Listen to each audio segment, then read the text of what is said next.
Hi friends, इनके எங்கள் வீட்டில் என்ன சாப்பாடுன்னு பார்க்கலாம். சப்பாத்தி செஞ்சு முடிச்சாச்சு.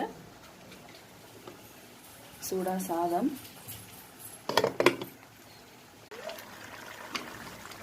ஸோ இது வந்து தாபா ஸ்டைல் அக்கா மசூர், மகாராஷ்டிரியன் ஸ்டைல். ஸோ இங்கே பாருங்கள் எவ்வளோ திக்காக இருக்குது அப்படின்னு. ஸோ இந்த ஸ்டேஜில் ஆஃப் பண்ணோம் அப்படின்னா தான் என்ன ஆகும் அப்படின்னா, இந்த லிக்விடும் நமக்கு தெரியுது இல்லையா, இந்த கிரேவி இதுவும் நமக்கு ஃபுல்லாக அதில் ஸ்டக் ஆகிடும். ஸோ ஓரளவுக்கு நமக்கு கிரேவி அதில் இருக்கும். இந்த ஸ்டேஜில் நம்ம எப்போதுமே ஆஃப் பண்ணிடணும். ரொம்ப கெட்டியாக இருந்தது அப்படின்னா அது சாப்பிட்றதுக்கு ஒரு மாதிரியாக இருக்கும். இதுக்கு காம்பினேஷன் வந்து தயிர் மிக்ஸ் பண்ணி சாப்பிட்டா ரொம்ப நல்லாயிருக்கும். நான் வந்து காஷ்மீரி மிளகாத்தூள் ஆட் பண்ணுறேன், அதனால் இந்த கலரில் இருக்குது. காஷ்மீரி மிளகாத்தூள் ஆட் பண்ணோம் அப்படின்னா நல்லா ரெட்டிஷாக இருக்கும்.